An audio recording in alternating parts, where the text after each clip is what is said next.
On va parler de voitures électriques. D'une part parce que je sais que vous adorez ça. Vous n'êtes même pas pu empêcher d'en parler alors qu'on parlait de la pollution de l'air. Donc là, vous allez pouvoir vous en donner à cœur joie. Et aussi parce que pendant la crise là, du détroit d'Ormuz, j'avais l'impression que les médias, je ne sais pas si vous pensez pareil, avaient un peu changé de mentalité par rapport à la voiture électrique, avec des reportages un peu plus pour et moins à charge.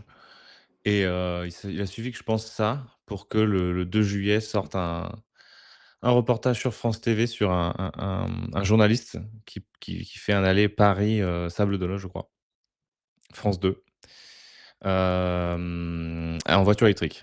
Et ça a un peu relancé le débat là sur Twitter parce qu'en gros, il fait un petit peu n'importe quoi avec sa voiture électrique. Il prend la plus petite, mais bon, ça s'entend. Il y a des gens qui ont des petites voitures électriques et ils ont pas forcément 2 voitures, donc je veux bien. Cata le gars, ouais, je pense qu'il y en a qui l'ont vu ici. Et en fait, sur son trajet, il fait un peu nimp. Il sort de l'autoroute, il va se brancher à une borne voilà, là, dans un patelin. Elle est à 22 kilowatts, mais ça, c'est 3. Elle charge maximum 10 kilowatts. Du coup, il reste, une plombe pour charger que dalle, et cetera, et cetera. Il charge jusqu'à 100 même sur autoroute, au lieu de se chercher à 80. Bref, Aïe, aïe, aïe. Les gens que je déteste. ça fait, ouais, et en plus, après, il va interviewer des gens pour dire: «Ah, vous attendez, votre borne?» mais à cause de toi, en fait. Tu es en train de charger ta voiture à 100. Et bref. Et en gros, après, ça a été un petit peu debunk. Voilà, donc il y a un gars qui s'appelle Quentin, retenez son nom parce qu'on va peut-être en reparler après, qui a fait le trajet avec la même voiture sur des applications de planification.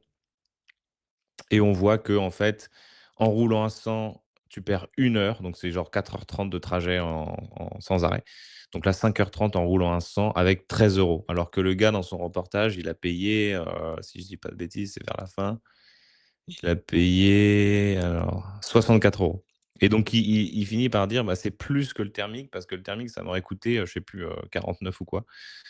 Alors que sur tout après les screenshots que tu peux voir, tout le monde trouve des valeurs plus faibles. Donc en fait, on est tombé sur un bon, on sait pas, j'ai du mal à savoir si c'est à charge ou si juste que le gars, a fait, Et pas doué. n'importe quoi. Comment il peut se retrouver à payer plus parce qu'il a occupé la borne? Il doit y avoir une Comment il a charge à ça? l'occupation, je pense. Bah, il roulait peut-être trop vite, peut-être. Enfin, plus tu roules vite, plus tu consommes, donc plus tu paies. Là, on est à 120 et il paye déjà 27 €. Et peut-être il s'est mis dans des bornes, un peu plus chères. Je sais pas. Je sais pas, exactement, mais bon, bref. Ça a relancé un petit peu le débat. Après, en charge rapide, tu peux vite être en parité avec la thermique. En charge rapide sur l'autoroute. Ouais, ouais, ouais, mais là, visiblement, c'est même pas le cas. Parce que si tu regardes ces planificateurs, ils arrivent toujours en dessous, alors que vous voyez, ils sortent Ah pas oui. d'autoroute, hein. Il est sur du Total Energy, des trucs comme ça, donc il a même pas d'abonnement ou quoi que ce soit. Ne jamais attribuer à la malveillance ce qu'est la bêtise, tu fais expliquer. Je sais pas. Oui, oui, oui, mais l'inverse, on peut aussi dire l'inverse, hein. J'en ai tellement marre de ces mini dogs, catastrophiques sur le truc. Ouais, donc bref. Donc voilà, mais en tout cas, ce qui se passe, c'est que on l'a vu, pendant, alors là, on regarde le bleu ici, hein. Donc là, on est sur en valeur, relative, vente de voitures neuves en France par, motorisation. Donc on voit que en France, bah, finalement, on était quand même sur un plateau de 2022 à 2025. On était là, à 17 parce que là, il y a un peu de other, donc il faut enlever 4. Donc on était entre 17 jusqu'à, 20 en 2025. Donc on gagnait environ 1 par an de taux de pénétration. On peut appeler ça une petite stagnation quand même. Et bah, je ne sais pas si vous vous souvenez, mais on entendait tous les discours sur: «Bon, bah, voilà, les voitures électriques, les gens n'en veulent pas, ceci, cela». Par contre, ce qui se passe, alors j'ai fait moi-même ce truc, donc il est pas beau, mais en gros, chaque barre, c'est un mois. Et ce qu'on peut voir, c'est que, bah, comme on peut le voir, ce que je viens de dire, 2022-2025, ça avançait pas trop. Et à partir de septembre 2025, on voit qu'on est sur quand même une grosse, grosse, grosse progression. Et qu'aujourd'hui, en juin 2026, on a atteint 30.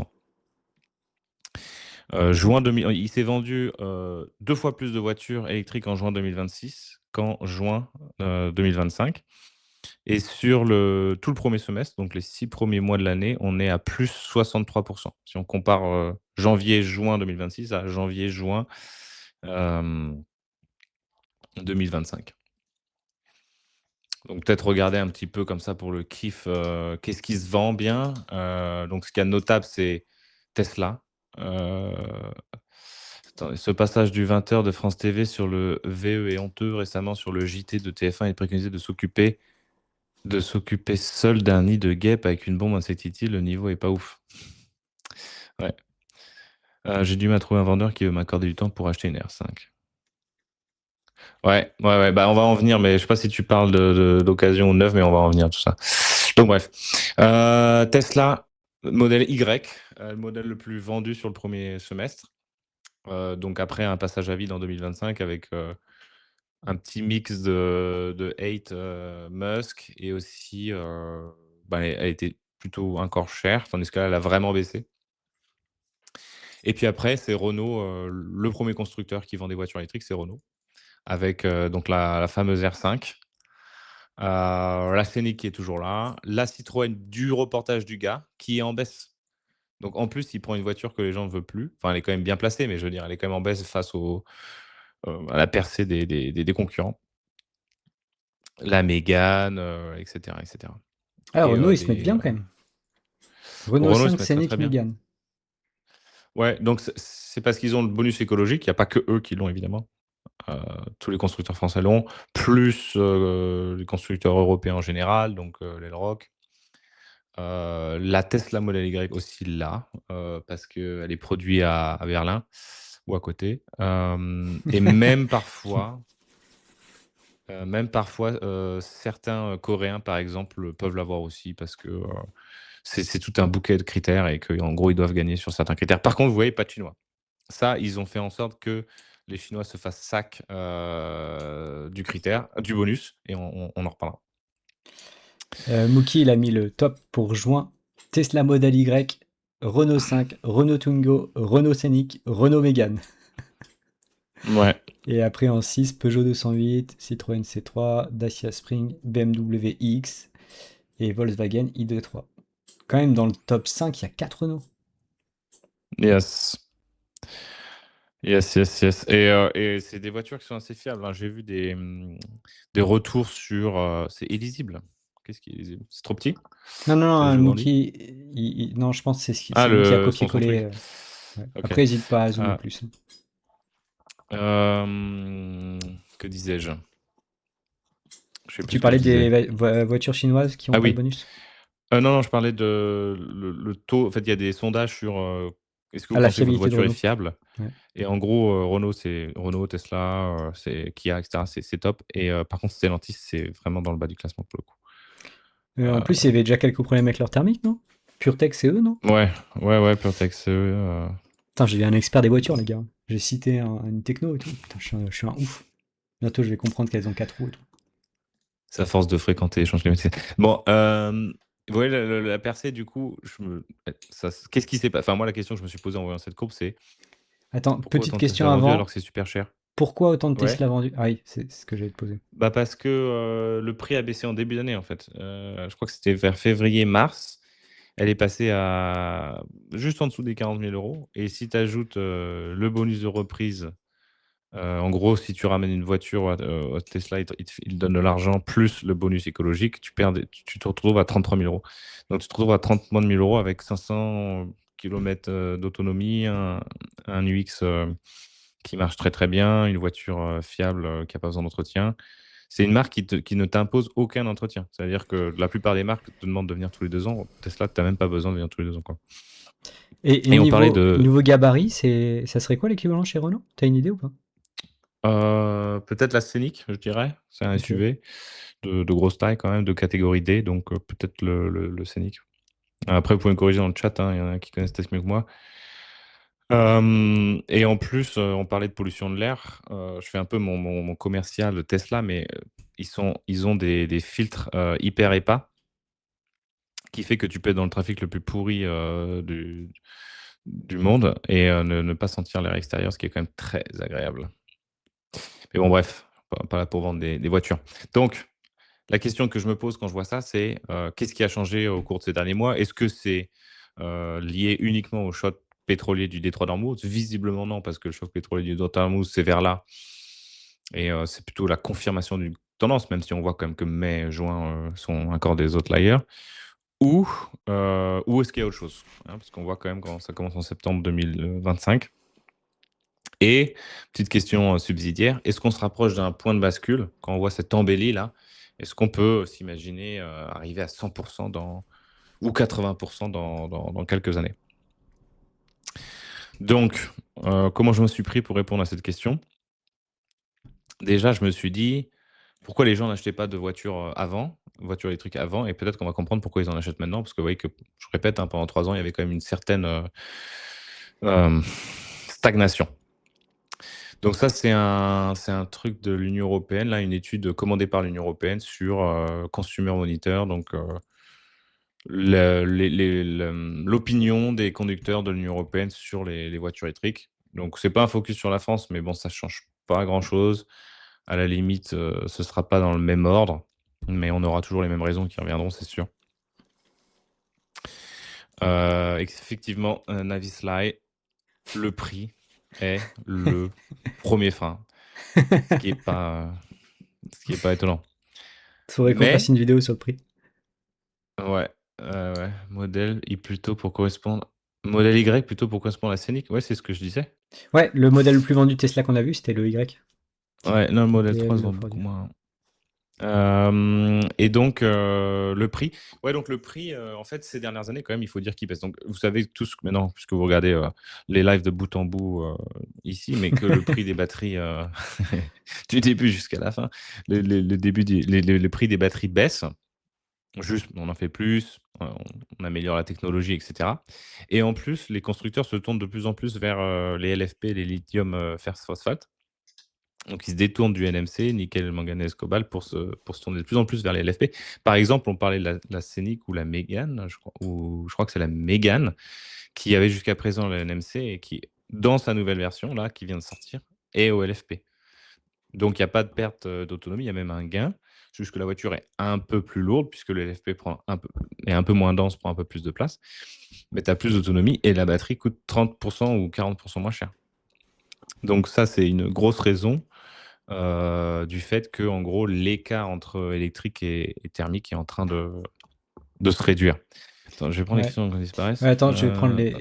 Ouais, vas-y. Alors, Asternax te demande si c'est des propriétaires de véhicules électriques qui ont été questionnés dans ce que tu montres ici. Je sais pas si tu sais. Non, non, je crois que là, c'est des drivers, c'est 30 000 drivers, conducteurs, surtout l'Union européenne. C'est pas que des, Et Mookie il mentionne que le président de Renault a annoncé qu'il marche plus sur les petits modèles Twingo, R4, R5 que leurs gros modèles. J'ai vu passer la ouais, news aussi. Je sais pas si t'as vu. mais on va venir juste là. Ceux qui se plaignent des VE chinoises qui vendent de l'eau sur l'Europe alors que c'est Renault qui vend des fins sur, ouais, bon, on espère. Après, si, les VE chinois comment tu dis? Déroulent pas sur l'Europe, c'est surtout parce qu'on les laisse pas venir pour l'instant de manière Et il artificielle. y avait Oscar Bonnet qui disait: j'ai du mal à savoir pourquoi les quadricycles, genre bagnole, hip-hop, amis, etc., sont exclus du leasing à venir. Un peu dommage. C'est peut-être parce que c'est plus abordable. Est-ce que tu as besoin d'une aide vraiment pour acheter une amie? C'est pas si cher. Je sais pas, mais si tu as pour les vélos électriques, pourquoi pas dans les amis? C'est Je sais vrai. pas. C'est vrai Après, qu'il pourrait y avoir des aides sur les véhicules intermédiaires. C'est vrai. le truc des amis, c'est que ça remplace parfois des vélos, des trottinettes, donc c'est pas du tout le sens, qu'on veut en faire, quoi. Ah ouais. Donc en fait, il faudrait voir si. Ok. Ouais, c'est une bonne réponse.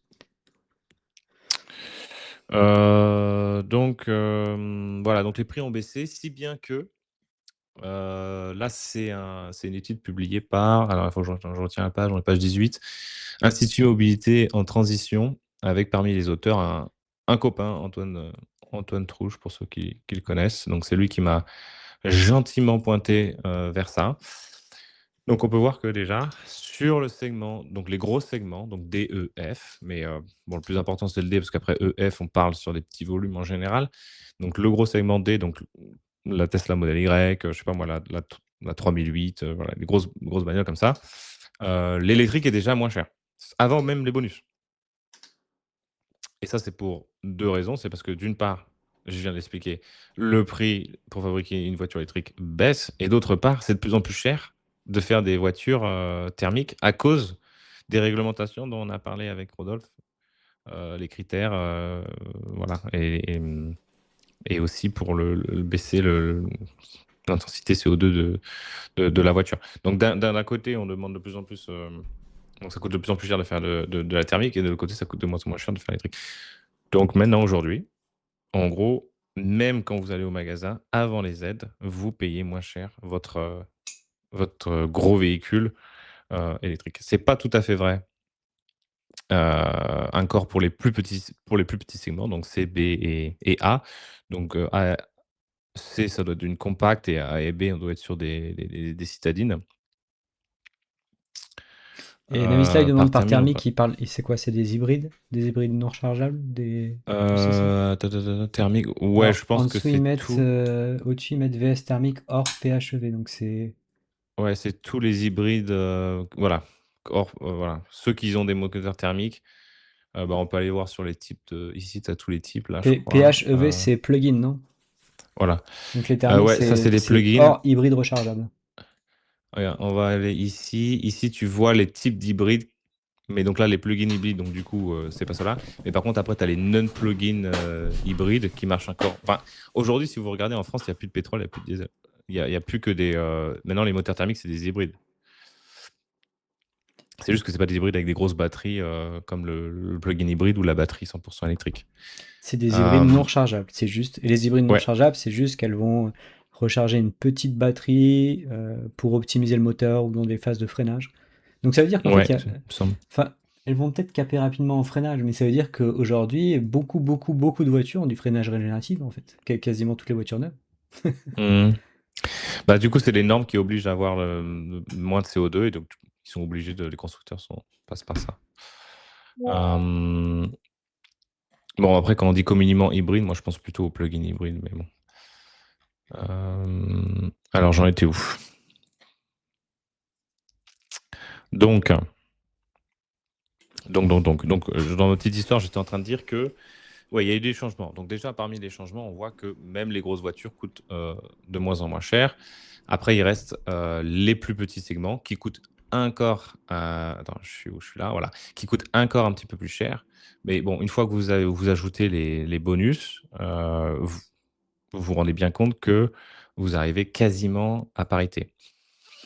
Après, il y avait encore un problème jusqu'à présent, c'est qu'il y avait peu de modèles sur les catégories, en dessous de la catégorie D pour les voitures électriques. Donc c'était la stratégie des constructeurs de faire des grosses voitures, où ils peuvent augmenter leurs marges, et cetera et cetera et c'était encore pire, donc ça c'est vrai pour les voitures thermiques, pour les voitures électriques, mais c'était encore pire pour, les voitures électriques. Là, dans le rapport de l'AIE, j'avais une stat. En gros, 70 des VE en Europe coûtaient plus de 40 000 € en 2025, contre 50 pour les thermiques. Mais depuis, on va dire fin 2025, depuis 2026, on voit s'étayer l'offre des plus petits modèles avec la Citroën C3 qu'on a vu dans le EC3 qu'on a vu dans le reportage là, la petite Twingo, Hyundai Easter, et ça vient compléter un peu des trucs qui existaient déjà, comme la 208, la Mégane.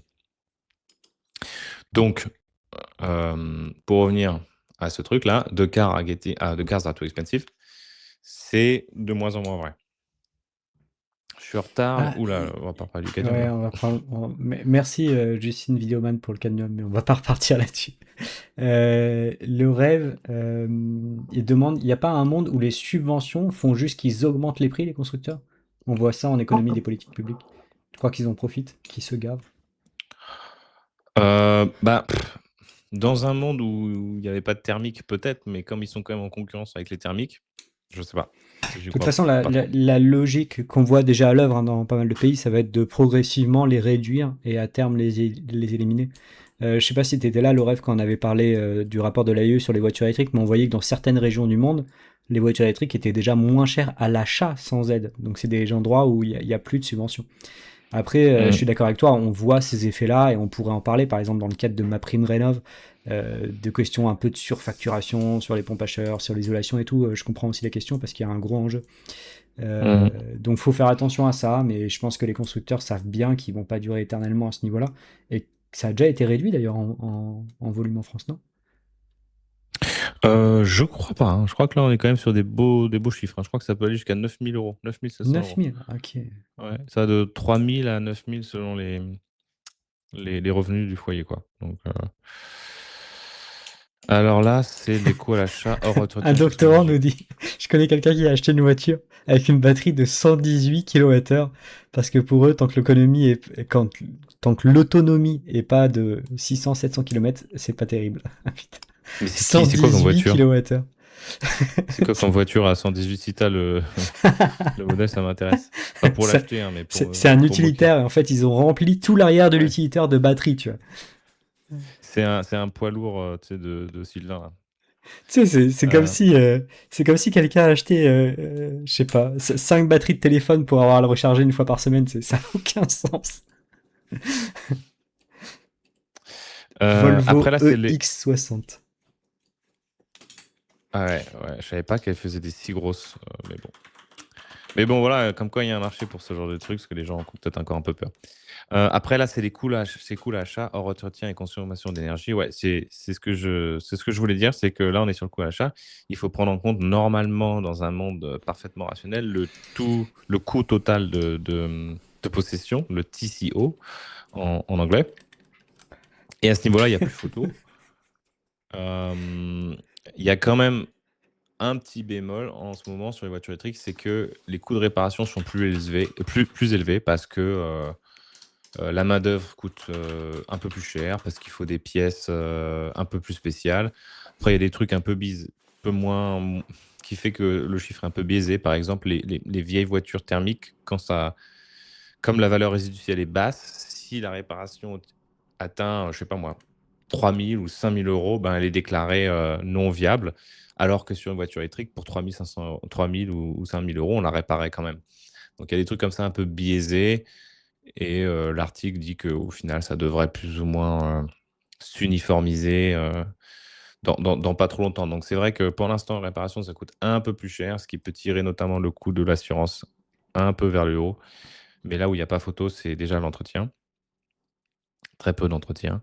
Et aussi, ben, surtout sur le carburant. Et là, l'ordre de grandeur qu'il faut retenir, c'est 1 000 euros d'économie pour 10 000 km parcourus. Donc, pour un Français moyen, 1 200 € d'économie par an. Donc, on vient de le dire, il y a quasiment plus de surcoût grâce aux aides. Et en plus, chaque année, 1 200 € d'économie. Mais voilà, il y a quand même une barrière à 1000 l'achat euros pour 10 deux 000 raisons. km, donc Parce que c'est quasiment 10 hmm, euros au 100 km d'économie. C'est beaucoup quand 1000 même. euros, 10 000, ouais. J'aurais parié sur un poil moins. Et en fait, Si là-dessus, tu ce qui va charges à la jouer, maison. c'est ouais, si tu charges à la maison. Donc Ouais, ça si va tu charges jouer à la pas maison. mal. Ouais, oui, oui, bien sûr. Ouais, comme tu dis. DDA Euh, 8109 dit: je paye plus cher d'assurance pour ma Citroën Ami que pour ma Model 3 propulsion. Parce que c'est une voiture de bandit, la Citroën Ami. Et Tipouchin dit: les garages sont la ramasse pour la réparation des voitures électriques. Les personnels ne sont pas formés et ont beaucoup de mal à faire les diagnostics et les réparations. Ouais, ouais, ouais, ça c'est vrai. Ils aiment pas trop parfois quand on leur ramène des voitures électriques. Ouais, va falloir se lancer. Ah, pour un Non pour mineur. mineurs. Ouais, bah Ouais, voilà. ouais, bah Je c'est pense pas à que cause de la c'est lié voiture. à ça. Et peut-être qu'elle est plus facilement aussi volable, j'en sais rien. Enfin, je sais pas si c'est vraiment lié au fait que ce soit une électrique pour le coup là. Euh, ouais, donc malgré ça, si ça coûte un peu plus cher à l'achat, ça reste quand même un facteur important pour les gens. Parce que déjà, ça peut être un problème de trésorerie. On peut pas forcément rajouter les 2 000 €, 3 000 € en plus. Et aussi, c'est psychologiquement, en fait, et ça, c'est des études qui le montrent, hein, mais je vais faire une vidéo sur ça, je mettrai les sources. En gros, les gens ont quand même du mal à raisonner par tout coût total de possession. Ils sous-estiment les gains à l'usage, en fait, hein. Et donc, ils regardent beaucoup le prix sur la facture voilà, sur le tag, quoi. À l'achat, ouais. Sur- Faudrait qu'on fasse une vidéo en fait, comment calculer la rentabilité de sa voiture électrique, un truc comme ça. Avec un Excel Hmm. à remplir chez soi. J'ai l'impression que les concessionnaires augmentent les coûts et les fréquences de révision des véhicules EV sans raison. Bah oui, bah, mettre comme je l'ai dit tout à l'heure, mettre une révision obligatoire au bout de 2 ans, oui, je crois qu'elle est obligatoire. Sinon, après, tu peux perdre la garantie. Moi, je dois Euh, réviser tous les ans, hein, ma Ioniq, hein. Tous les ans. Ouais, bah, je connais pas ta voiture, mais en gros, sur les gros modèles à plus de 40 C'est 000 du euros, vol. c'est ridicule. Ouais. Je me suis pas encore penché sur l'optimisation de ça, mais quand tu vois ce qu'ils font, tu sais que c'est cher pour ce que c'est. Il y a un peu d'abus. Mais c'est pareil, je dois entretenir tous mes ans ma pompe à chaleur pour, parce que c'est une exigence de la garantie. Et pareil, je suis pas sûr que ça soit justifié, quoi. Non. Je sais pas comment tu luttes contre ça. C'est quoi? C'est des assauts de consommateurs, du coup? C'est la réglementation? C'est... 60 consommateurs, peut-être. Bon, en tout cas, il y a un truc qui est sûr, c'est que les garages, historiquement, qui vendent du thermique, ils font masse d'argent sur l'entretien de la voiture. Du coup, c'est un petit peu logique qu'au prix d'achat, ce soit un peu moins cher, parce que derrière, ils savent qu'ils vont faire de l'argent sur le cycle de vie de la voiture. Là, en passant à l'électrique, tous les concessionnaires, les garages, bah, Renault, Peugeot, etc., ils se trouvent avec un manque à gagner énorme. Et là, je pense que leur façon de minimiser les pertes, c'est d'imposer des révisions tous les ans qui sont complètement inutiles. Il y a beaucoup de commentaires, hein. Je fais 6 000 d'économie, quoi. Ouais, 6 000 euros j'arrive pas à d'économie, te voilà, suivre. à 5 000 km. Ah oui, très bien. Alors que la Zoé, c'était tous les 2 ans. Oscar Bonnet, il dit le lobby des frigoristes. No joke, comme le verrouillage des gaz frigo sur les R22 pour aucune raison. Bah, non, en fait, la réglementation impose de l'entretien tous les 2 ans de la pompe à chaleur pour des raisons de fluide frigo. Et moi, pour des raisons de garantie, c'est même tous les ans. Donc ça, c'est Mitsubishi qui me bloque là-dedans. hum.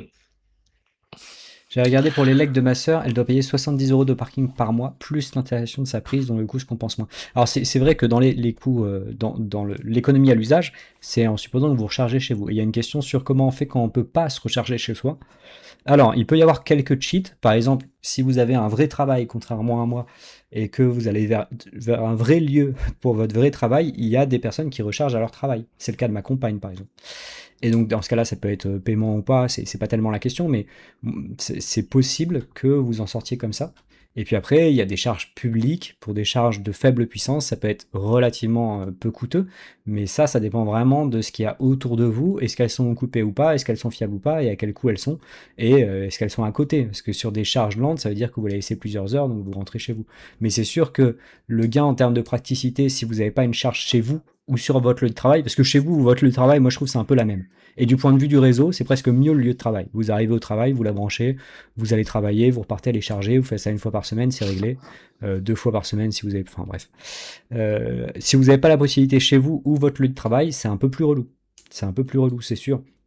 Mais pour l'instant, on n'est pas encore au point où tous les gens qui peuvent changer facilement ont changé. Après, le discours, on l'a souvent ici, des personnes qui disent oui, mais pour moi, c'est pas facile, le collectif. Alors, collectif, on pourra en parler parce qu'il y a des questions réglementaires, etc. Et on a des personnes sur le Discord qui ont fait ça dans leur collectivité, enfin, dans leur. Comment on dit?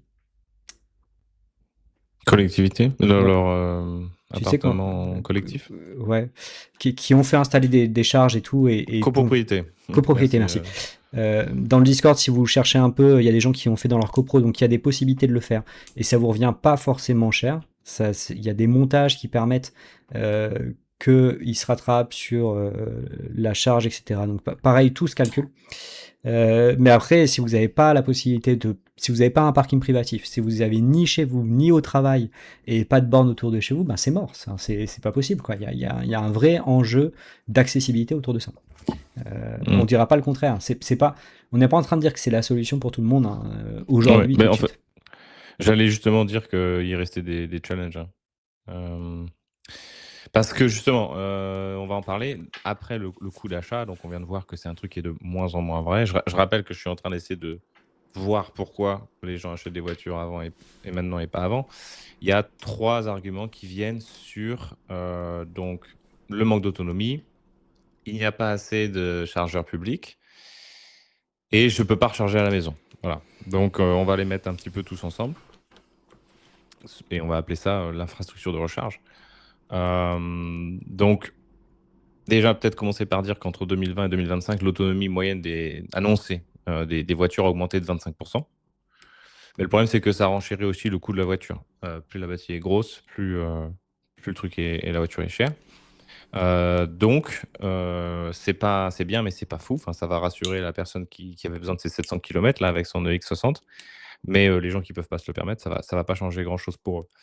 Par contre, les infrastructures de recharge sont de plus en plus développées. Par exemple, il y a 100% de couverture sur l'autoroute. Ça, je trouve, enfin, c'est toujours un fait qui m'interpelle parce que pour avoir roulé dans d'autres pays, et cetera, je vois bien que c'est pas le cas. Sur toutes les on peut s'arrêter sur tous les heures d'autoroute, ça fait que quand même les véhicules avec heu, des batteries modérées là, comme la Citroën EC3 et ce gars qui va de Paris à Sables-d'Olonne, ben, il peut le faire sans inquiétude de tomber en panne. Donc ça rend les véhicules beaucoup plus polyvalents. On n'a plus besoin du coup d'avoir, je sais pas moi, plus de 400, ou plus de 300, kilomètres d'autonomie. Après, on vient d'en reparler, c'est plus complexe en collectif. On va pas revenir, dessus et on voit que voilà, donc là, il y a, ouais, 200 000 points de recharge publics, au 30 juin, 2026 en France. Là, on peut voir comment c'est décomposé dans la France et là, on voit un truc assez intéressant sur le camembert là. Vas-y, zoom. Comment c'est décomposé par, type de lieu. Donc je sais pas si c'est le camembert est gros et la légende est petite, mais en gros, ici, on a presque la moitié, c'est du commerce. Après, on a les entreprises. Après, on a les parkings. Après, on a la voirie et autres et autoroutes. Donc on voit que la voirie, c'est là où les gens qui vivent en collectif pourraient se recharger s'ils peuvent pas installer chez eux, s'ils ont pas de parking privé, et cetera, et cetera. Et c'est pas énorme quoi, 26 000 bornes de recharge sur tout un pays, c'est pas énorme. Donc petit challenge à ce niveau-là.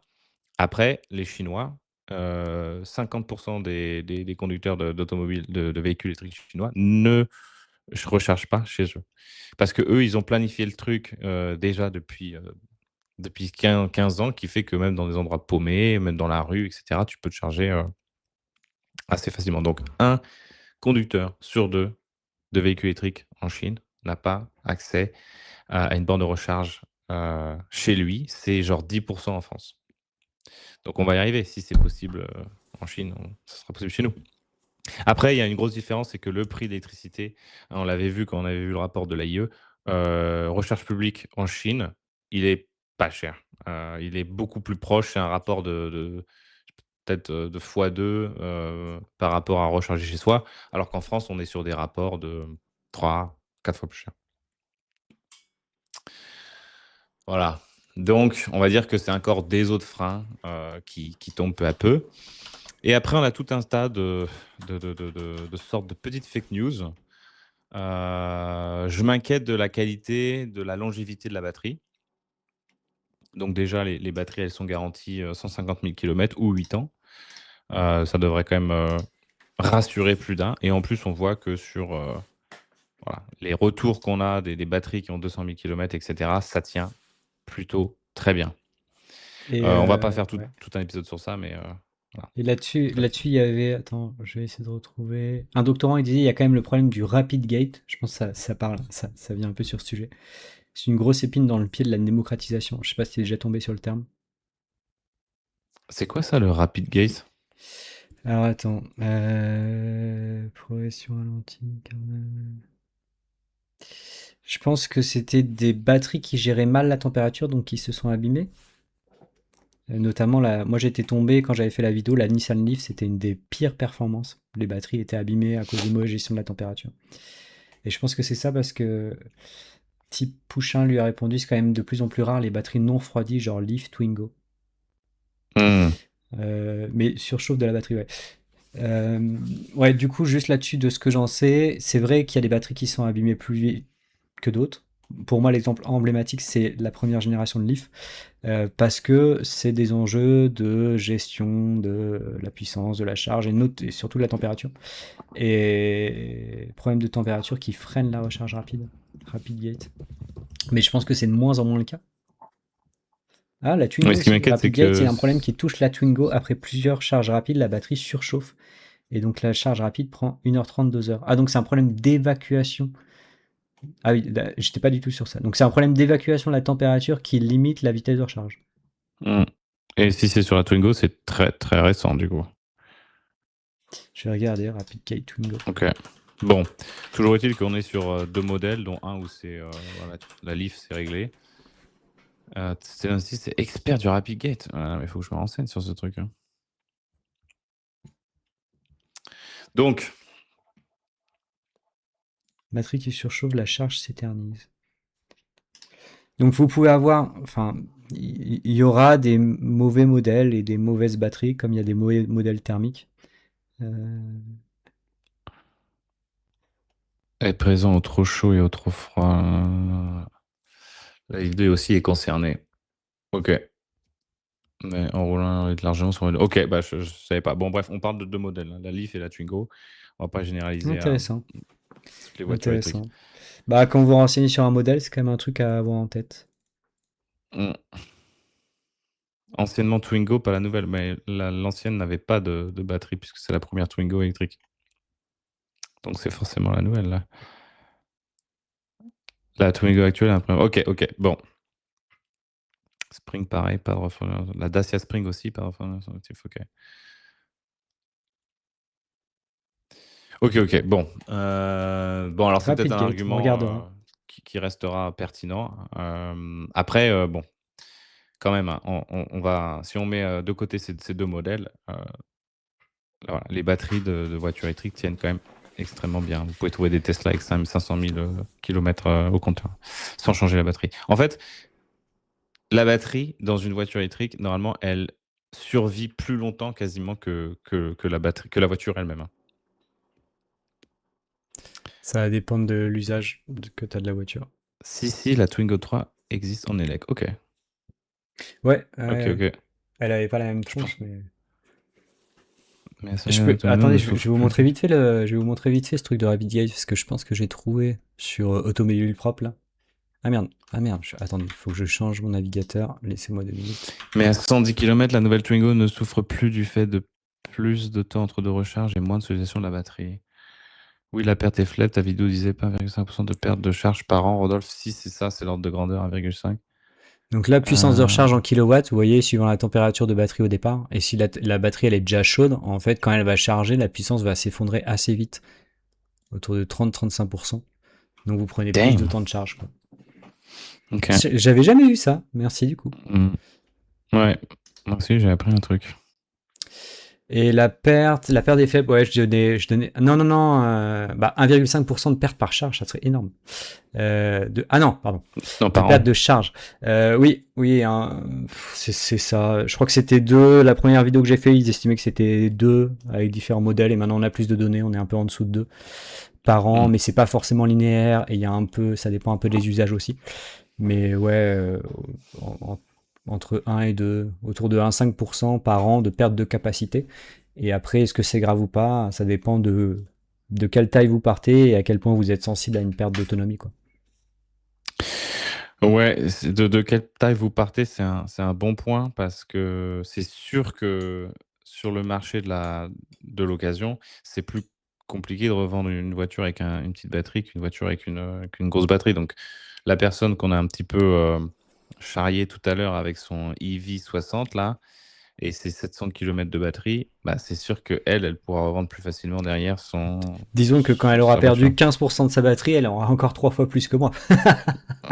Voilà. Alors que si toi tu perds 15%, Ouais, c'est plus compliqué. ça devient de plus en plus chiant sur la longue distance, quoi. RapidGate, par contre, ouais, Mookie précise quand même que RapidGate, je pense pas que ça réduit la durée de vie de la batterie, c'est juste qu'elle charge moins vite pour protéger la batterie. Ok. Ouais, c'est moi qui Donc, suis parti dans une autre direction, pardon, je vous ai induit en erreur. ouais, tu nous as brainfuck. Mais heureusement que Mookie était là pour nous remettre dans le droit chemin. Donc, Donc ouais, donc je vais revenir sur les petites fake news. Donc voilà, la duration de la batterie, bon, on a vu qu'il y avait 2 modèles où potentiellement c'était un problème, potentiellement ça l'est pas, mais globalement, ça se passe très bien. Les vœux perdent vite leur valeur. Donc déjà, s'il y avait moins de fake news qui tournaient sur les VE, elles perdraient un peu moins de leur valeur. Et en plus, on va voir que c'est plus vrai. Tout à l'heure, on parlera du marché de l'occasion. On va voir que c'est de moins en moins vrai en tout cas.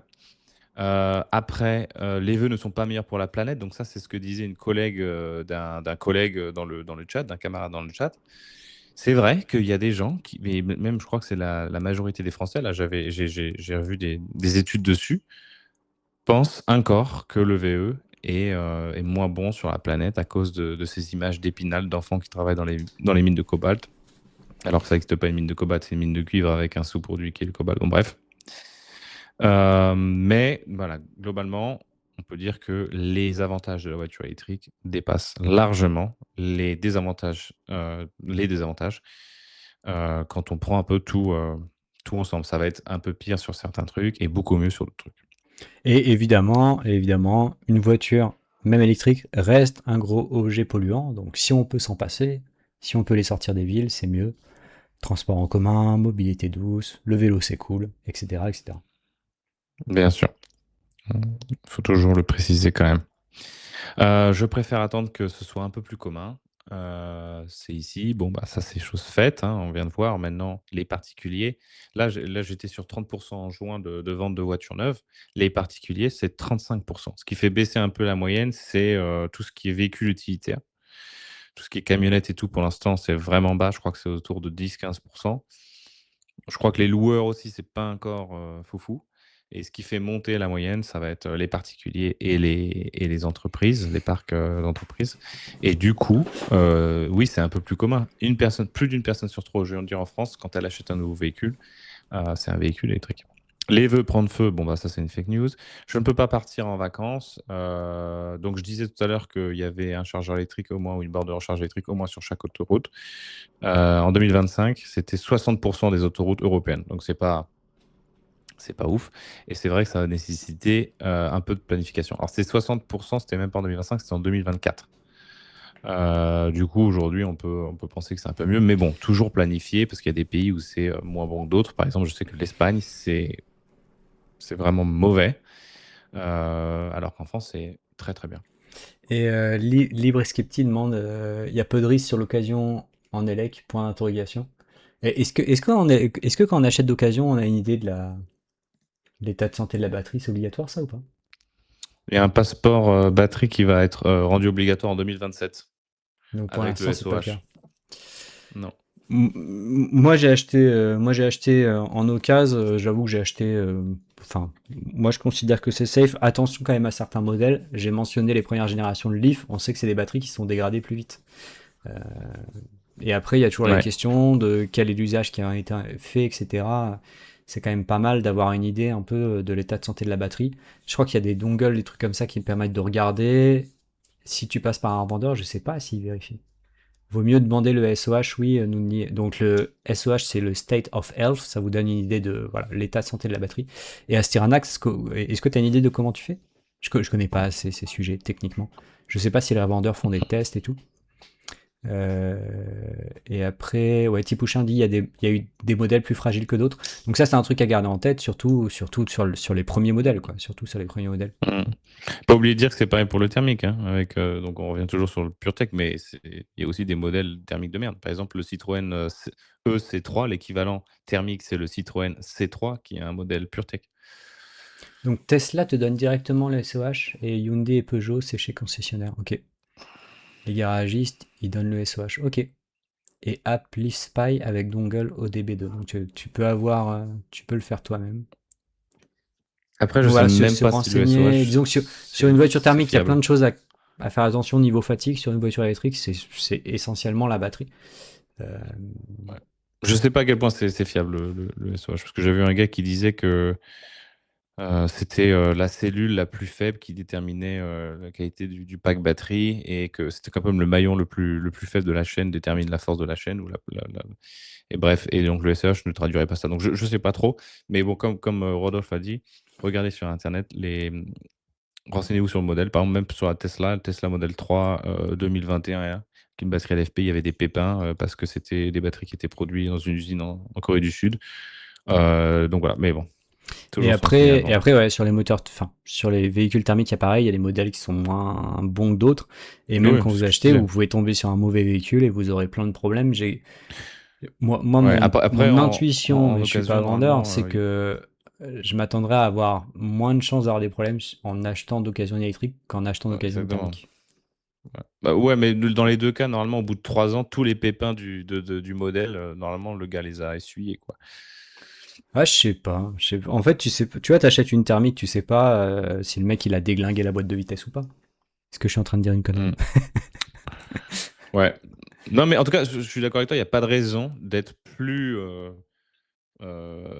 comment dirais-je, inquiet à l'achat d'une voiture électrique d'occasion que d'achat d'une voiture thermique d'occasion. J'arrive en retard, dommage, le sujet m'intéresse. Il y aura la rediff sur la chaîne secondaire de Rodolphe qui s'appelle Le Climat part en live ou LCPL. Ouais. Je sais pas si je mets la commande. Je sais pas si la commande elle est visible sur. Ah si. Est-ce que Wisebot la poste sur YouTube? Tu vas pouvoir nous dire ça, Philippe Terrier. Je Donc peux là regarder. il y a la chaîne. Il y a la chaîne avec les replays. Ouais. Tu pourras la regarder. Ah, mais en fait, le bot poste un point d'interrogation YouTube, mais il n'y a pas la commande qui vient avec. Alors attends, je vais te copier-coller Euh, comme ça tu l'auras. Je vais juste mettre sur YouTube. Hop. L'avantage de l'électrique, c'est que le comportement du conducteur précédent a moins d'impact. Yes. C'est un peu ce que voulait dire Rodolphe, je pense. Comme toute bagnole, il y a l'état du train roulant et l'utilisation, charge lourde, état des routes parcourues, style conduite, etc. Bon, on l'a sur YouTube, c'est bon. Tous les vendeurs que j'ai vus m'ont dit n'achetez pas content, faut acheter en leasing, on n'a pas de recul sur les VE. Un VE, c'est comme un smartphone, vous changez votre smartphone chaque combien de temps? Bah en fait, Les bâtards. le vendeur, en fait, Ah, il pire a argument du envie, monde. Non. le vendeur, il a envie de te vendre le financement de ta voiture en plus de la voiture. Donc c'est sûr qu'il va te dire de prendre un leasing s'il offre la moyen de le financer. Ah C'est comme une banque, non, quoi. l'argument il est éclaté. L'argument il est éclaté. Et financer la chaîne Le Réveilleur. Hein. Parce que votre téléphone vous le changez tous les combien de temps. Hein. Ah, ils font des marges beaucoup plus grandes sur le leasing. Donc pour le vendre le leasing, il faut passer une batterie de voiture électrique pour une batterie de téléphone. C'est quand même. Mais Ah, elle est c'est un éclatée nouveau celle-là. produit, quoi. C'est un nouveau produit. C'est même pas des marges, c'est juste qu'il fait un produit en plus, quoi. Ouais, non, mais en fait, je comprends l'argument et je comprends par exemple pourquoi Renault a fait ça sur ses premières Zoé, même si ça a été critiqué, tu vois, de louer la batterie. Parce qu'effectivement, même eux, ils avaient pas trop de recul. Maintenant, Ah, mais enfin, c'était différent. ouais, C'était maintenant on a complètement quand différent. même ce recul. On sait quand même que une batterie de voiture électrique va durer plus longtemps qu'une batterie de téléphone. Donc je pense qu'il essaie juste de te vendre son leasing. Oui, oui, bah, bien sûr. Après, je sais pas si les vendeurs Bien automobiles, sûr. je sais pas si les concessionnaires sont les plus armés pour répondre sur les questions sur les voitures électriques ou qu'ils ont Bah, le plus c'est un peu d'intérêt à le faire. comme je disais tout à l'heure, en fait, les concessionnaires, ils peuvent plus faire trop d'argent avec l'entretien, donc ils veulent faire de l'argent différemment. Ouais, c'est pas mal. Après, je crois qu'il y avait des gens qui avaient fait un peu le calcul sur le Discord. Il y a dit ça, qui avait fait le calcul dans le leasing et qui disait que ça te revient même plus cher que d'emprunter, de faire un prêt à la consommation. Genre, je vous encouragerai pas à forcément tout Mais en ça, tout cas, il n'y a hein, pas mais des ça prêts dépend de la zéro. situation de tout le monde. Y a quoi? Faut regarder, parce que certaines des banques, il y a des prêts zéro, je crois, pour les voitures électriques. N'achetez pas content, tirez la gueule. Elle marche mieux à l'oral, celle-là. En vrai, dans les années 2000, je comprends maintenant aux ZEF, ouais, je suis assez d'accord. Non, clairement, ils en savent moins que moi, ouais, je pense aussi. Bon, bref, allez, on va continuer, sinon on va jamais finir. Attends, Le ouais, système, je vais juste ouais, prendre une question d'un doctorant. J'ai une vieille Clio essence de, waouh, il y a trop de zéros. 130 000, 1 300 000, 130 000, je 130 crois. 000, je pense. 1 130 000. 300 000, ce serait plutôt Où j'avais remarquable. posé un boîtier éthanol, en cycle de vie, c'est mieux que j'utilise jusqu'à l'os avec un E85 ou que je change pour une électrique. Ah, question difficile. Donc on lui a répondu, ouais. En fait, on a répondu à cette question thermique ou électrique. Est-ce que faut changer de manière anticipée? Ça dépend vraiment les kilomètres que tu fais à l'année. Et si tu rajoutes la couche de l'éthanol par-dessus, l'éthanol va moins émettre que des carburants fossiles, mais tu as besoin de beaucoup de surface et tout, c'est pas du tout une solution généralisable. Donc ça complexifie un peu la question. Après, je répondrai comme petit Pouchin. En fait, si tu fais beaucoup de kilomètres à l'année, il y a un intérêt écologique et économique peut-être d'ailleurs à changer. Et après, où est-ce que tu mets la barrière? Dans la vidéo, on l'avait mis quelque part, mais ça dépend aussi de la taille de la batterie et des hypothèses que tu fais sur à quel point tu émets du CO2 à la production. Allez, je te laisse continuer. Yes. Alors, je vais conclure sur cette petite partie. Donc, on rappelle, hein, pour ceux qui nous rejoignent, comment expliquer cette hausse-là des 9 derniers mois? Ben, la raison numéro 1 que je vais avancer dans ma petite démonstration, là, c'est qu'il y a un système qui se met en place. Parce que le véhicule électrique, c'est pas on prend le moteur Vaut-il thermique, mieux on met un moteur électrique et tout continue comme avant. C'est tout un écosystème qui doit supporter cette technologie, en fait. Et c'est un peu c'est pas un peu, c'est carrément la thèse de ce papier-là de la London School of Economics qui explique voilà, les différentes parties prenantes de cet écosystème. Et en fait, on voit qu'en ce moment, il y a un petit peu tout qui se met en branle en même temps et qui fait que ça supporte cet essor de véhicules électriques. Donc, pour revenir au papier, là, donc eux, ce qu'ils mettent en avant, c'est la fabrication des batteries, donc il y a les nouvelles chimies qui arrivent, etc. Donc, on en a parlé avec le LFP et la baisse des coûts, l'infrastructure de recharge qui se met en place aussi. On vient d'en parler. Les réseaux électriques. Évidemment, en France, c'est pas trop un sujet, mais dans certains pays, ça peut l'être. Il faut qu'il y ait un réseau électrique solide qui supporte ça. Je ne sais pas si vous vous souvenez, mais il n'y a pas si longtemps, on nous demandait quand même de baisser notre consommation d'électricité. En 2022, c'était peut-être pas le meilleur moment pour voir un essor de la voiture électrique. Aujourd'hui, on n'en parle plus. On a oublié un petit peu ces problèmes de ces contraintes. Si vous connaissez, vous comprenez le jeu de mots, la boutade. Les plateformes logicielles et technologies complémentaires. Donc ça, c'est en gros tout ce qui est smart grid, véhicule to grid, etc. Je pense qu'on peut encore aller plus loin dans le futur. Les chaînes logistiques, donc c'est sûr que si les constructeurs n'arrivent pas à s'approvisionner en ce qu'il faut, ils ne pourront pas produire et les gens ne pourront pas acheter. Et la stratégie industrielle, donc des constructeurs. Donc là, c'est ce que je disais tout à l'heure. Avant, les constructeurs étaient beaucoup trop focus sur les voitures à grosse marge, donc les catégories D et au-dessus, ce qui freinait l'adoption des VE pour tous les gens qui ne pouvaient pas sortir 40 000 € et qui n'avaient pas besoin d'ailleurs d'avoir une si grosse batterie. Et les politiques gouvernementales qui se mettent en place, donc qui font partie de cet écosystème. Donc en France, on peut citer la loi CAF, qui impose tous les concessionnaires à vendre un certain nombre de voitures électriques. C'est un peu plus subtil que ça, vous pouvez la regarder vous-même, mais en gros, vers la fin de l'année, on voit que les concessionnaires commencent à pousser grave pour les voitures électriques parce qu'il faut qu'ils atteignent une certaine moyenne d'émissions de CO2 par kilomètre, je crois. Et donc, ça pousse à vendre plus de VE. L'aide à l'achat, donc j'en ai parlé, ça va de 3 000 à 9 000 €. Et le leasing social. Donc, par exemple, ici, le gros, je ne sais pas si je l'ai dit tout à l'heure ou pas, mais en gros, en septembre 2025, là, ça correspond à la deuxième itération du leasing social. En fait, on aide 50 000 ménages à s'équiper d'une voiture électrique.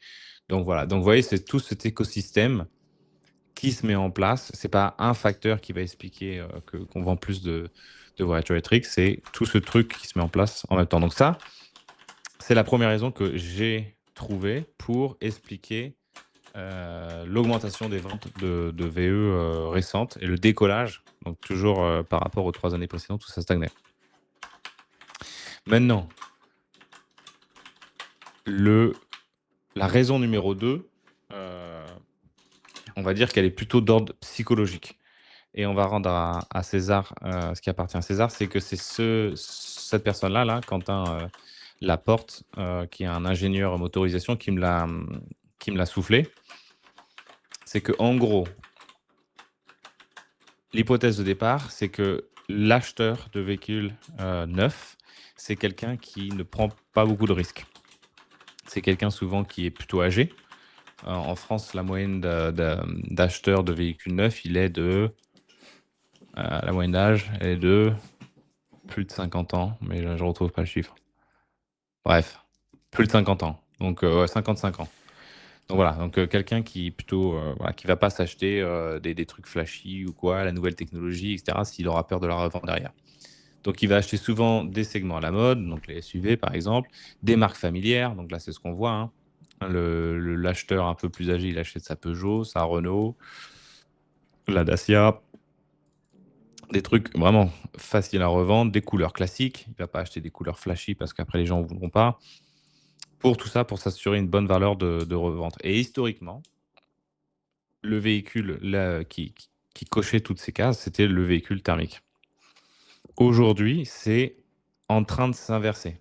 Voilà, alors que le véhicule électrique, comme on l'a vu, il y avait toutes ces interrogations sur la valeur résiduelle, sur la batterie, etc. Ça paraissait risqué. Aujourd'hui, c'est en train de s'inverser. Et je dirais pour deux raisons. La première, c'est que euh, de plus en plus de gens ont des voitures électriques et ça se passe très bien. Donc, il y a le bouche à oreille qui se met en place.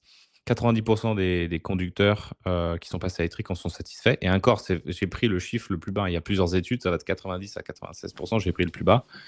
Donc, les gens, quand ils passent à l'électrique, ils ne retournent pas en arrière. Et c'est aussi, quand j'ai lu des trucs sur le marché d'occasion, c'était pareil. Les gens qui achètent même d'occasion des véhicules électriques ne reviennent quasiment jamais aux véhicules thermiques. Donc le bouche à oreille se met en place et il y a même des études, pareil, vous verrez les sources dans ma vidéo quand je la publierai, peut-être dans 2 semaines ou un truc comme ça. En gros, le bouche à oreille pour le véhicule électrique est beaucoup plus efficace pour le véhicule thermique que pour le véhicule thermique. Et je pense que c'est parce que ben, il y a beaucoup plus d'interrogations sur le véhicule électrique, donc il y a une marge d'amélioration qui est beaucoup plus grande. Ouais, Et il y a donc une par exemple, acculturation, quoi. Il y a une guerre culturelle.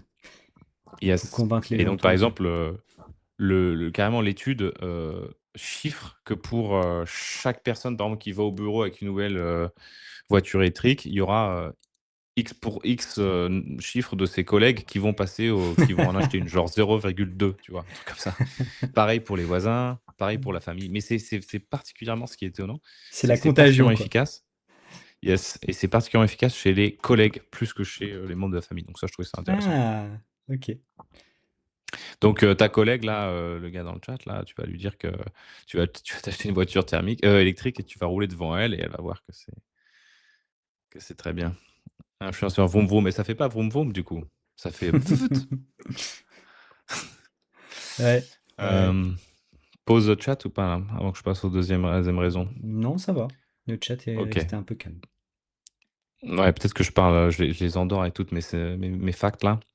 Donc, je disais que la perception du risque est en train de s'inverser. Donc, le 1 raison, c'est que, ben, les gens se rendent compte qu'en fait l'électrique, ça marche, que tout ce qu'on nous raconte sur France TV, c'est de la merde.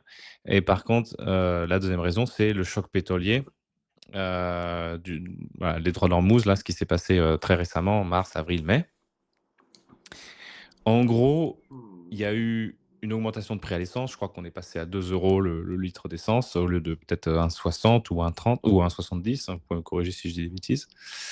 Et que ça, en fait, dans l'absolu, ça fait pas énormément plus d'argent à payer par an pour non, non, on dort pas, merci.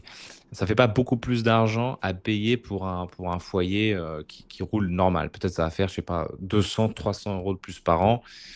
C'est substantiel, mais c'est pas un truc qui va faire un game changer. Mais par contre, ça, ça pose des questions sur le futur de la thermique. Jusqu'où le prix de l'essence va augmenter? Est-ce qu'il y aura des pénuries? Est-ce que je vais faire la queue longtemps pour remplir mon essence? Je crois que j'avais mis un petit reportage où on voit que les gens, là, au début de la crise, ils remplissaient des bidons d'essence parce qu'ils avaient peur de ne plus en trouver. Tout ça, en fait, ça fait que maintenant, on se pose plus trop la question, genre, est-ce que je vais réussir à revendre ma voiture électrique? Mais c'est plutôt, est-ce que je vais réussir à revendre ma voiture thermique? Et donc, c'est compliqué de toucher cet effet-là, de palper l'effet qu'a eu le blocage du droit d'Ormuz sur les ventes de voitures électriques, parce que les ventes de neuf, en fait, elles peuvent être biaisées par plein de choses. Ça peut être une stratégie du concessionnaire qui va complètement biaiser les ventes. Par exemple, si je prends Tesla, en général, Tesla, ils font, je sais pas, plus de la moitié de leurs ventes par trimestre sur le dernier mois parce qu'ils bourrent les ventes. Pour certains, vous savez Et que attends, je finis juste sur ça. Certains, vous savez que j'étais fleet manager, j'ai acheté beaucoup de Tesla. Il y a des fois, la Tesla, si je l'achète en janvier, elle va mettre 3 mois à arriver. Si je l'achète en mars, elle va arriver direct parce qu'ils veulent remplir leurs objectifs par trimestre. Donc, regardez le neuf, c'est pas toujours un bon indicateur pour voir un petit peu la réaction des gens. Il y a d'autres trucs, hein. Ça peut être le leasing social aussi qui va complètement biaiser le truc. Là, en juillet 2000, là, dans 10 jours, même pas dans la semaine prochaine, il y a la troisième itération du leasing social qui va sortir. D'un coup, les ventes qu'on a vues de Twingo, de machin, etc., elles vont augmenter, mais pas parce qu'il y a eu une augmentation de prix d'essence, parce qu'il y a eu le leasing social qui est sorti à ce moment-là. Tu voulais dire un truc? Ouais, il y avait une question, mais je pense que la réponse c'est non. Existe-t-il des stats avancées sur les ventes de voitures électriques ou en tout cas la volonté d'achat suivant les catégories sociales, classe, profession, âge, sexe, zone d'habitation? T'as, t'as ce genre de truc un peu plus fin où tu sais. Euh, Bah là, justement, en regardant sur le profil type de l'acheteur du neuf, j'avais trouvé des trucs. Les jeunes achètent plus ça, les vieux achètent plus ça, mais c'était des articles, j'ai rien trouvé de forcément académique. Il faut googler là pour trouver. Je pense que ça doit exister dans certaines mesures, hein. Il y a quand même un intérêt pour pas mal de personnes de savoir ce genre de choses, donc ça doit peut-être être trouvable. Donc, le marché du neuf, il est biaisé. Donc, ce qu'il faut regarder, si on veut voir un truc comme ça aussi récent, il faut regarder le marché de l'occasion, parce que lui, pour le coup, c'est 100% une histoire d'offre et de demande. C'est un marché très pur. Et là, sur le marché de l'occasion, je ne sais plus quel article je voulais vous montrer, mais en gros, je vais vous dire les chiffres. Au deuxième trimestre 2026, par rapport au premier trimestre 2026, les ventes ont progressé de 42%. Les ventes de voitures électriques d'occasion ont progressé de 42%. Donc le deuxième trimestre 2026, il est intéressant parce que c'est vraiment là où on pourrait voir un effet de la crise du détroit d'Ormuz, puisque la crise du détroit d'Ormuz, ça avait commencé, là, il date de quand ce truc? 4 mois. Voilà, ça avait commencé fin février, début mars. Donc on voit qu'il y a vraiment une réaction. Si on regarde juin 2026 par rapport à juin 2025, les ventes ont bondi de 73%. Il y a aussi un autre facteur, les annonces en ligne restent de moins en moins longtemps. Et même sur cet article-là, ils disent que pour la première fois, les annonces de vente en ligne de voitures électriques restent moins longtemps en moyenne que les annonces en ligne de voitures thermiques. Pour la première fois. Yes. Donc en fait, vous voyez, c'est ce risque de réussir à vendre sa voiture pour un bon prix, en fait, ça devient de moins en moins risqué de le faire sur l'électrique que de faire sur le thermique. Et aussi, par la même occasion, puisque les stocks baissent, ça fait augmenter le prix des voitures sur le marché électrique. Ici, ils disent une augmentation entre T1 2026 et donc premier trimestre 2026 et deuxième trimestre 2026, une augmentation sur l'électrique de 10% quasiment. Alors que si on regarde, le diesel a perdu 4%, l'hybride a perdu 3%. Donc je pense que c'est l'hybride rechargeable a perdu 3%, etc. L'électrique a monté. Donc, comme je disais tout à l'heure, cet argument de la valeur résiduelle, elle est de moins en moins vraie. Cet argument. Alors, c'est peut-être vrai pour les petits modèles, parce que comme j'ai dit tout à l'heure, comme la batterie quand même est de moins en moins performante d'année en année, donc sur les petits modèles, c'est un peu plus préjudiciable. Mais sur les segments D, etc., avec les 500-600 km d'autonomie, par exemple, les Tesla Model Y se revendent, et même les Model 3 se revendent très très bien. Alors, un doctorant nous dit, j'ai lu un article qui disait que les parts de marché de véhicules électriques ne reflètent pas les commandes mais les immatriculations. Or, il y a un décalage de 3-4 mois entre les deux. Le patron de Ford a dit que son carnet de commandes était de 50% VE.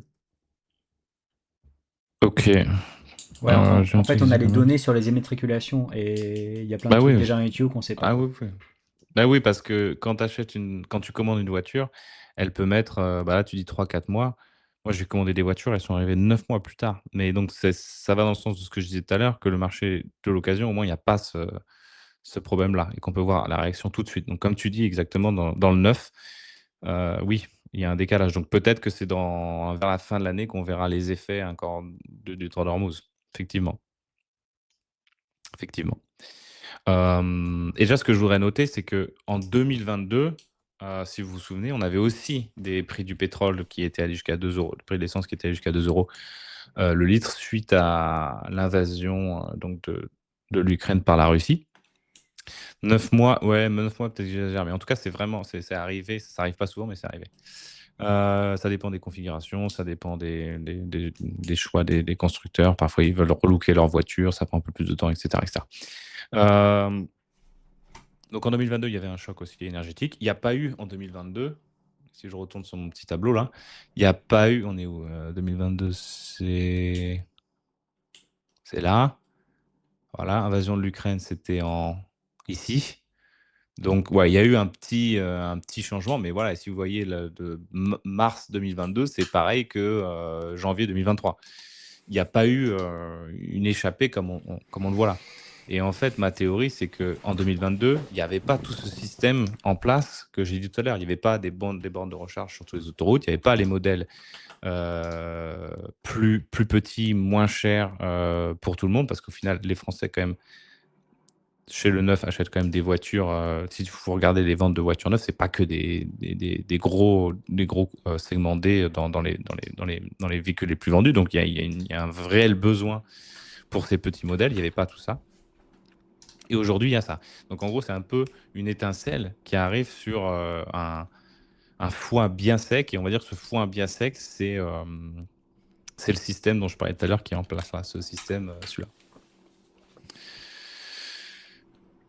Au final, c'est un peu ce qu'on avait vu aussi sur le déploiement des renouvelables en Inde par rapport à la Chine, pas à la même période. C'est juste que le monde a changé entre les deux, quoi. Le Voilà, système. le renouvelable, il faut des batteries aussi. Les batteries arrivent au même moment. Il faut quelqu'un pour le produire. Voilà, On verrait presque les frémissements d'une transition, là. Donc, la dernière question pour finir.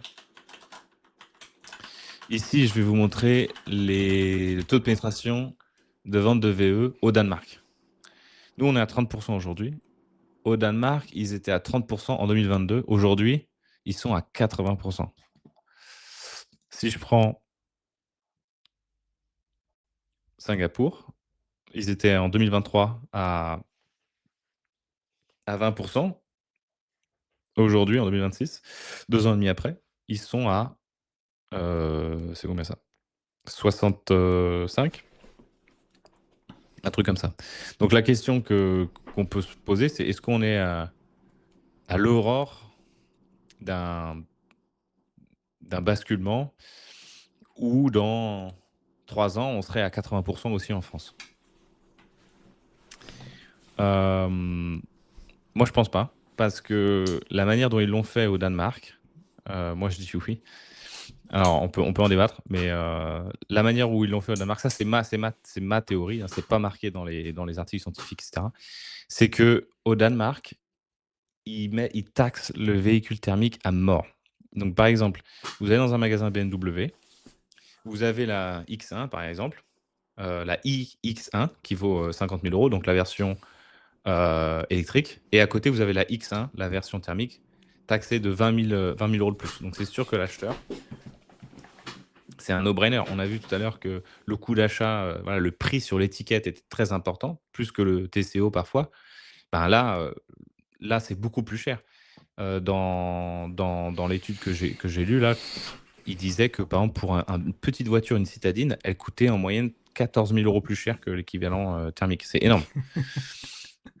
À Singapour, eux, ce qu'ils font, c'est qu'ils subventionnent massivement l'électrique, mais aussi les modèles chinois. Donc, vous imaginez que déjà, les BYD, elles sont moins chères que les thermiques, et en plus, elles sont subventionnées.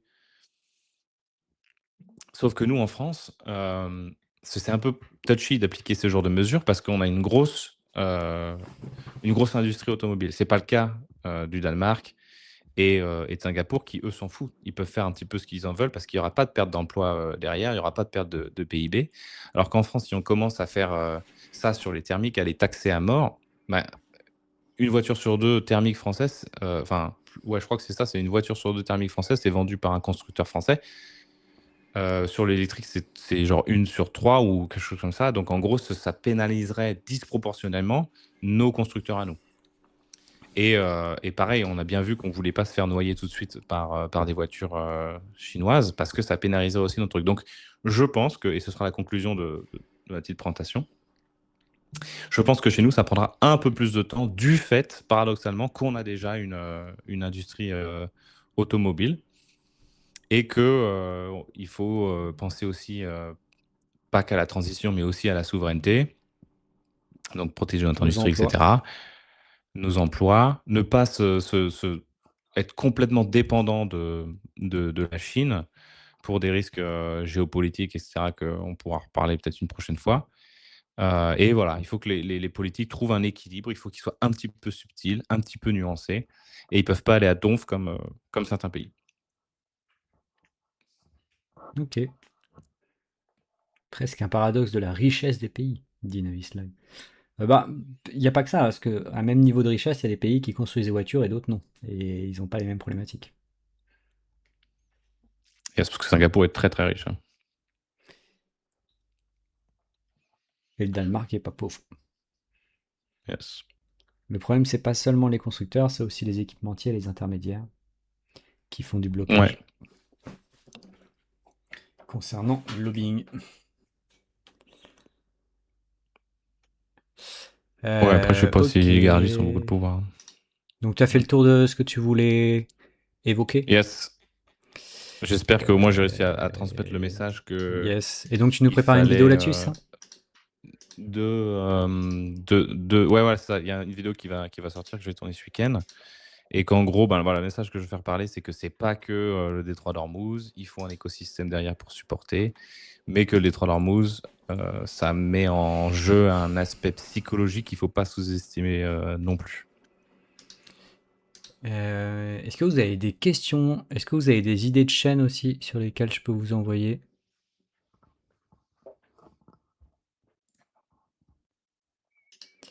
Va falloir que je trouve des chaînes. Sinon, je vais vous envoyer chez Klemovic, hein.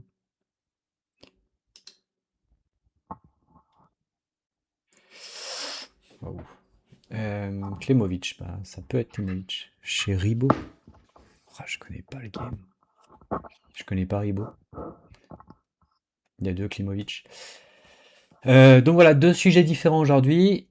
J'espère que ça vous a plu pour ceux qui étaient là. Donc le prochain live pour moi, ça sera un live post-publication le 15 où on parlera à partir de 17h de la vidéo sur le bois. Il y aura pas mal de choses à dire, je pense.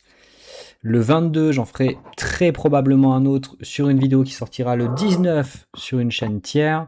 Et on se retrouve avec Florian dans 2 semaines, donc le 24. Le 24 pour parler, on parlera du Haut Conseil pour Climat qui a sorti un rapport, donc on parlera de où on en est de la lutte contre le changement climatique en France.